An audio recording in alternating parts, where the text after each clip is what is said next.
ರಾಜ್ಯ ಸರ್ಕಾರ ಮುಸಲ್ಮಾನರ ತುಷ್ಟೀಕರಣಕ್ಕೆ ಮುಂದಾಗಿದ್ದು ರಾಜ್ಯದ ಜನತೆ ತೊಂದರೆ ಅನುಭವಿಸುವಂತಾಗಿದೆ ಎಂದು ಬಿಜೆಪಿ ರಾಜ್ಯಾಧ್ಯಕ್ಷ ಬಿವೈ ವಿಜಯೇಂದ್ರ ಟೀಕಿಸಿದರು. ಈ ಸರ್ಕಾರ ಬಂದು 1 ವರ್ಷಗಳು ತುಂಬಿದೆ. ಕಳೆದ 1 ವರ್ಷದ ರಾಜ್ಯ ಸರ್ಕಾರದ ಸಾಧನೆ ಏನಪ್ಪಾ ಅಂತ ಹೇಳಿದ್ರೆ, ಭಾರತೀಯ ಜನತಾ ಪಾರ್ಟಿ ಅಧ್ಯಕ್ಷನಾಗಿ ಮಾತನಾಡ್ತಾರೆ, ಜನಸಾಮಾನ್ಯವಾಗಿ ಮಾತನಾಡ್ತಾ ಇದ್ದಾರೆ. ಕಳೆದ 1 ವರ್ಷದ ರಾಜ್ಯದ ಕಾಂಗ್ರೆಸ್ ಸರ್ಕಾರದ ಸಾಧನೆ ಶೂನ್ಯ ಅನ್ನೋದಲ್ಲ. ಯಾವುದೇ ರೀತಿಯ ಅಭಿವೃದ್ಧಿ ಕೆಲಸ ಕಾರ್ಯಗಳು ರಾಜ್ಯದಲ್ಲಿ ನಡೀತಾ ಇಲ್ಲ. ಅಭಿವೃದ್ಧಿ ಅಂತಕ್ಕಂಥದ್ದು ಸಂಪೂರ್ಣವಾಗಿ ಸ್ಥಗಿತ ಆಗಿದೆ. ಈ ಹೊಸ ಸರ್ಕಾರ ಏನು ರಾಜ್ಯದ ಜನರಲ್ಲಿ ವಿಶ್ವಾಸವನ್ನು ಮೂಡಿಸಿ ಅಧಿಕಾರಕ್ಕೆ ಬಂದವತ್ತು ರಾಜ್ಯದ ಜನರು ಭ್ರಮನಿರಸನ ಆಗಿರ್ತಕ್ಕಂಥದ್ದು. ಯಾವುದೇ ಕ್ಷೇತ್ರವನ್ನು ಆಯ್ಕೆ ಮಾಡಿಕೊಳ್ಳಿ, ಯಾವುದೇ ಕ್ಷೇತ್ರದ ಅಭಿವೃದ್ಧಿ ಕೆಲಸ ಕಾರ್ಯಗಳು ಆಗ್ತಾ ಇಲ್ಲ. ನೈಋತ್ಯ ಶಿಕ್ಷಕರ ಮತ್ತು ಪದವೀಧರ ಕ್ಷೇತ್ರದ ಚುನಾವಣೆ ಹಿನ್ನೆಲೆಯಲ್ಲಿ ಪಕ್ಷದ ಸಭೆ ನಡೆಸಲು ನಗರಕ್ಕೆ ಭಾನುವಾರ ಆಗಮಿಸಿದ್ದ ಅವರು ಖಾಸಗಿ ಹೋಟೆಲ್ ಒಂದರಲ್ಲಿ ಸುದ್ದಿಗೋಷ್ಠಿ ಏರ್ಪಡಿಸಿ ಮಾತನಾಡಿದ ಅವರು, ಹುಬ್ಬಳ್ಳಿ ಮತ್ತು ಧಾರವಾಡದಲ್ಲಿ ಕೊಲೆ ಪ್ರಕರಣಗಳು ನಡೆದಿದ್ದರೆ ಚನ್ನಗಿರಿಯಲ್ಲಿ ಪೊಲೀಸ್ ವಶದಲ್ಲಿದ್ದ ವ್ಯಕ್ತಿ ಸಾವನ್ನಪ್ಪಿದ್ದು ಠಾಣೆಯ ಮೇಲೆ ಕಲ್ಲು ತೂರಾಟ ನಡೆಸಿದ್ದರಿಂದ ಹಲವು ಮಂದಿ ಪೊಲೀಸರಿಗೆ ಗಾಯಗಳಾಗಿವೆ ಎಂದು ಹೇಳಿದರು. ಹಿಂದೆ ಭಾರತೀಯ ಜನತಾ ಪಾರ್ಟಿ ಸರ್ಕಾರ ಸನ್ಮಾನ್ಯ ಬಿ.ಎಸ್. ಯಡಿಯೂರಪ್ಪನವರು, ತದನಂತರದಲ್ಲಿ ಬಸವರಾಜ ಬೊಮ್ಮಾಯಿ ಅವರು ರಾಜ್ಯದ ಮುಖ್ಯಮಂತ್ರಿಯಾಗಿ ಏನು ಅನುದಾನವನ್ನು ಕೊಟ್ಟಿದ್ರು ಆ ಕೆಲಸಗಳು ಆಗ್ತಾ ಇದೆ. ಸ್ವತಃ ಬಸವರಾಜ ಬೊಮ್ಮಾಯಿ ಅವರು ವಿಶೇಷವಾಗಿ ನೀರಾವರಿ ಯೋಜನೆಗಳು ಆಗಬೇಕು ಅಂತೇಳಿ ಸುಮಾರು 18,500 ಕೋಟಿಯಷ್ಟು ನೀರಾವರಿ ಯೋಜನೆಗೋಸ್ಕರ ಬಿಡುಗಡೆ ಮಾಡಿದ ಆ ಕೆಲಸ ಕಾರ್ಯಗಳು ಕೂಡ ಅನುಮೋದನೆ ಸಿಗದೆ ನಿಂತಿರ್ತಕ್ಕಂಥದ್ದು. ದೇಶದ ಹೆಮ್ಮೆಯ ಪ್ರಧಾನಮಂತ್ರಿ ನರೇಂದ್ರ ಮೋದಿಜಿಯವರು ಭಾರತ ಜಗತ್ತಿನ ಅಗ್ರಗಣ್ಯ ರಾಷ್ಟ್ರಗಳ ಸಾಲಿನಲ್ಲಿ ತೆಗೆದುಕೊಂಡು ಹೋಗಬೇಕು, ಅದಕ್ಕೆ ಅವರು ಬಲವಾಗಿ ನಂಬಿರ್ತಕ್ಕಂಥದ್ದು ಈ ದೇಶದಲ್ಲಿರ್ತಕ್ಕಂಥ ಯುವಶಕ್ತಿಯ ಮೇಲೆ. ಆ ಯುವಶಕ್ತಿಗೆ ಅಥವಾ ಮುಂದಿನ ಪೀಳಿಗೆಗೆ ಬೇಕಾಗಿರ್ತಕ್ಕಂಥ ಒಂದು ಹೊಸ ಶಿಕ್ಷಣ ನೀತಿಯನ್ನ, ನ್ಯೂ ಎಜುಕೇಶನ್ ಪಾಲಿಸಿಯನ್ನ ಇಡೀ ದೇಶದಲ್ಲಿ, ಅದು ಕೂಡ ನಮ್ಮ ರಾಜ್ಯದಲ್ಲಿ ನಮ್ಮ ಬಿಜೆಪಿ ಸರ್ಕಾರ ಇದ್ದಾಗ ಹೊಸ ಶಿಕ್ಷಣ ನೀತಿಯನ್ನ ಅಳವಡಿಸಿಕೊಳ್ತಕ್ಕಂಥ ಕೆಲಸ ನಾವು ಮಾಡಿದ್ವಿ. ಅದೇ ಸಿದ್ದರಾಮಯ್ಯನವರು ಮುಖ್ಯಮಂತ್ರಿಗಳಾಗಿ ರಾಜ್ಯ ಸರ್ಕಾರ ಬಂದ ಮೇಲೆ ಅವ್ರು ಮಾಡಿರ್ತಕ್ಕಂಥ ಘನಕಾರ್ಯ ಏನಪ್ಪಾ ಅಂತ ಹೇಳಿದ್ರೆ, ಹೊಸ NEP ಏನಿತ್ತು, ಕೇಂದ್ರ ಸರ್ಕಾರದ ಮೋದಿಜಿಯವರ ಕನಸಿನ ಕಲ್ಪನೆ ಏನಿತ್ತು, ಯೋಜನೆ ಏನಿತ್ತು, ಅದನ್ನ ತಡೆದು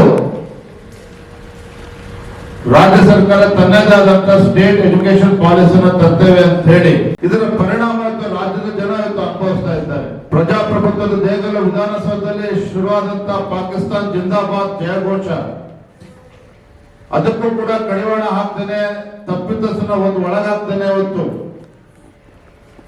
ತದನಂತರದಲ್ಲಿ ನಡೀತಾ ಇರ್ತಕ್ಕಂಥ ಲವ್ ಜಿಹಾದ್ ಪ್ರಕರಣಗಳು,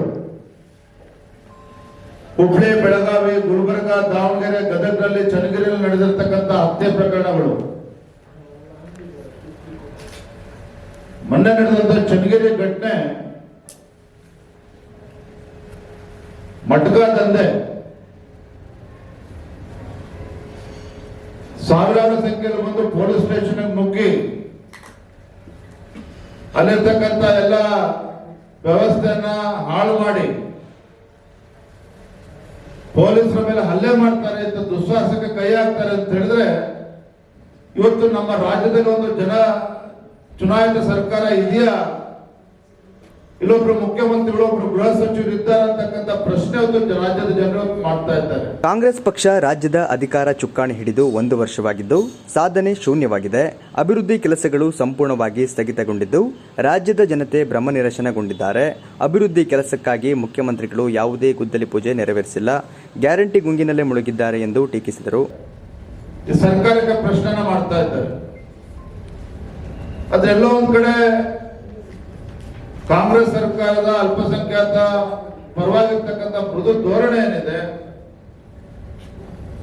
ರಾಜ್ಯದಲ್ಲಿ ಒಂದು ಕಾನೂನು ಸುವ್ಯವಸ್ಥೆ ಕುಸಿದು ಬೀಳೋದಕ್ಕೆ ಒಂದು ಕಾರಣ ಆಗಿದೆ. ಮೊನ್ನೆ ಗೃಹ ಸಚಿವರು ಹುಬ್ಳಿಗೆ ಭೇಟಿ ಮಾಡ್ತಾರೆ. ಅವ್ರು ಮಾಡಿದ್ರೆ ಅಲ್ಲಿ ಹುಬ್ಳಿಗೆ ಹೋಗಿ ಭೇಟಿ ಮಾಡೋರು ಕೊಟ್ಟಿರ್ತಕ್ಕಂಥ ಹೇಳಿಕೆ ಏನಪ್ಪಾ ಅಂತ ಹೇಳಿದ್ರೆ, ಬಿಜೆಪಿ ಸರ್ಕಾರ ಇದ್ದವರು ಕೂಡ ಇಷ್ಟು ತಿಂಗಳಲ್ಲಿ ಇಷ್ಟು ಕೊಲೆಗಳು ಆಗಿದೆ ಅಂತ ಅಂಕೆ ಸಂಖ್ಯೆಗಳನ್ನ ಕೊಡ್ತಕ್ಕಂಥ ಪ್ರಯತ್ನ ಮಾಡಿದ್ರು. ಅರೆ ನಮ್ಮನ್ನು ಇವತ್ತು ರಾಜ್ಯ ಜನ ವಿರೋಧ ಪಕ್ಷದಲ್ಲಿ ಕೂರಿಸಿದ್ದಾರೆ. ಆದ್ರೆ ಜನರಲ್ಲಿ ಇವತ್ತು ವಿಶ್ವಾಸ ಮೂಡಿಸಿ ಅಧಿಕಾರಕ್ಕೆ ಬಂದಿರತಕ್ಕಂಥ ನಿಮ್ಮ ಸರ್ಕಾರ ಅಭಿವೃದ್ಧಿ ಅಂತಕ್ಕಂಥದ್ದು ಸಂಪೂರ್ಣವಾಗಿ ನಿರ್ಲಕ್ಷ್ಯ ಆಗಿದೆ, ನಿಂತಿದೆ. ಈ ಸರ್ಕಾರ ಬಂದ ಮೇಲೆ ಮುಖ್ಯಮಂತ್ರಿಗಳ ಆದಿಯಾಗಿ ಒಂದು ವೃದ್ಧಿ ಪೂಜೆನೂ ಆಗಿಲ್ಲ, ಯಾವುದೇ ಒಂದು ಕಾರ್ಯಕ್ಕೆ ಹೊಸ ಯೋಜನೆಗಳು ಘೋಷಣೆ ಆಗಲಿಲ್ಲ. ಕಾನೂನು ಸುವ್ಯವಸ್ಥೆ ಸಂಪೂರ್ಣ ಹಾಳಾಗಿದೆ. ಲೋಕಸಭಾ ಚುನಾವಣೆಯ ಫಲಿತಾಂಶ ಬಂದ ಮೇಲೆ ರಾಜ್ಯ ಸರ್ಕಾರಕ್ಕೆ ಅರಿವಾಗಲಿದೆ. ರಾಜ್ಯ ಸರ್ಕಾರ ಎನ್ಇಪಿ ರದ್ದುಪಡಿಸಿ ಎಸ್ಸಿಪಿ ಜಾರಿಗೊಳಿಸುವ ಮೂಲಕ ಶಿಕ್ಷಣ ಕ್ಷೇತ್ರವನ್ನು ಹದಗೆಡಿಸಿದ್ದಾರೆ ಎಂದು ಕಿಡಿಕಾರಿದರು. ಶಿಕ್ಷಣ ಕ್ಷೇತ್ರವನ್ನು ಕೂಡ ನೀವು ಬಿಟ್ಟಿಲ್ಲ, ಅದನ್ನು ಕೂಡ ಹಾಳು ಮಾಡ್ತಕ್ಕಂಥ ಕೆಲಸ ಮಾಡ್ತಾ ಇದ್ದೀರಿ. ಗ್ಯಾರಂಟಿ ಭ್ರಮಣದಲ್ಲಿ ಇವತ್ತು ರಾಜ್ಯ ಸರ್ಕಾರ ಏನು ಮುಳುಗೋಗಿತ್ತು, ಇವರಿಗೆ ಜ್ಞಾನೋದಯ ಲೋಕಸಭಾ ಚುನಾವಣಾ ಫಲಿತಾಂಶ ಬಂದ ದಿನ ಜೂನ್ 4ನೇ ತಾರೀಕು ಈ ರಾಜ್ಯ ಸರ್ಕಾರಕ್ಕೆ ಅರಿವಾಗ್ತದೆ ಅಂತಕ್ಕಂಥದ್ದು ನಮಗೆ.